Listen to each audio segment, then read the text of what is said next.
Today we talking about haemoglobin HB।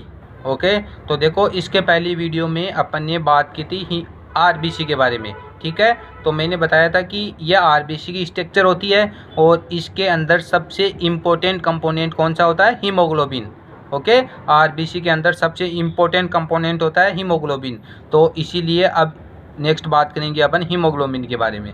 तो देखो haemoglobin, ठीक है, haem plus globin, haem plus globin. तो देखो ग्लोबिन है ना 95% होता है और यह प्रोटीन पार्ट होता है, और हीम होता है 5% नॉन प्रोटीन पार्ट। ठीक है, तो ग्लोबिन प्रोटीन पार्ट होता है, इसीलिए अपन को बोला जाता है कि अपन खाने में है ना ज़्यादा से ज़्यादा प्रोटीन लेना चाहिए, क्योंकि देखो मसल होती है ना, मसल के अंदर भी प्रोटीन होता है। और हीमोग्लोबिन, हीमोग्लोबिन मतलब RBC मतलब ब्लड, और ब्लड के अंदर भी प्रोटीन होता है ना, लिक्विड भी होता है और प्रोटीन भी होता है, इसीलिए अपन को ज़्यादा से ज़्यादा प्रोटीन लेना चाहिए।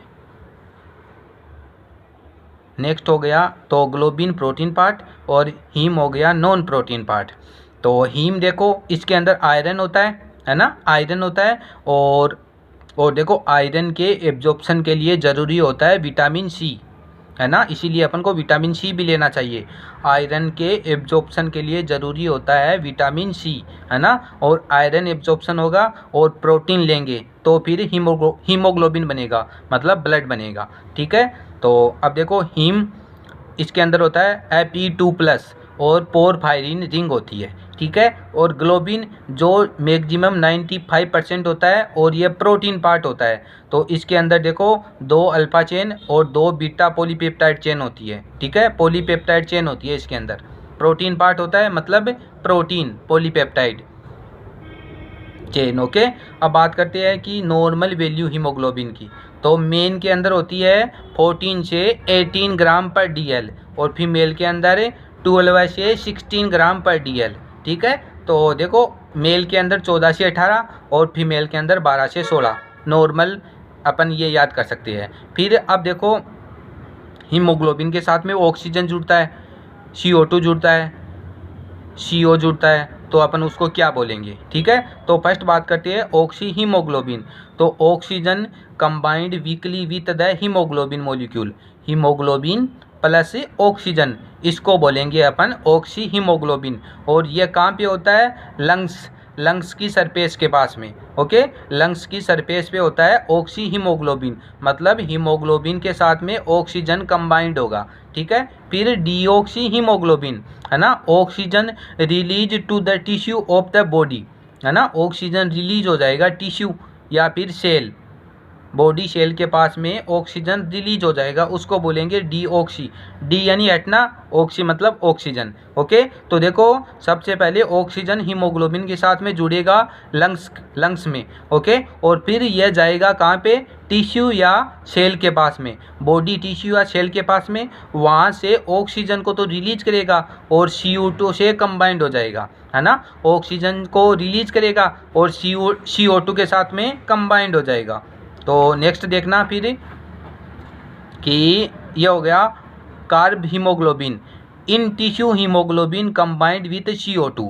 ओके, टिश्यू के पास में CO2, हीमोग्लोबिन प्लस CO2, तो इसको बोलेंगे अपन कार्ब हीमोग्लोबिन। ओके, तो देखो लंग्स के पास में तो ऑक्सीजन जुड़ेगा, उसको बोलेंगे ऑक्सी हीमोग्लोबिन, और ये ऑक्सी हीमोग्लोबिन फिर क्या होगा, ऑक्सी हीमोग्लोबिन टिश्यू या सेल के पास में ब्रेक हो जाएगा और ऑक्सीजन तो टिश्यू और सेल को दे देगा, और टिश्यू या सेल से CO2 ले लेगा और हीमोग्लोबिन के साथ में कंबाइंड हो जाएगा, उसको बोलेंगे कार्ब हीमोग्लोबिन। ठीक है, तो O2 हो गया, O2 का रिलीज होना हो गया और CO2 का कनेक्ट यानी कंबाइन होना हो गया, इसको बोलेंगे कार्ब हीमोग्लोबिन। ठीक है, तो ऑक्सी हीमोग्लोबिन, डीऑक्सी हीमोग्लोबिन और कार्ब हीमोग्लोबिन।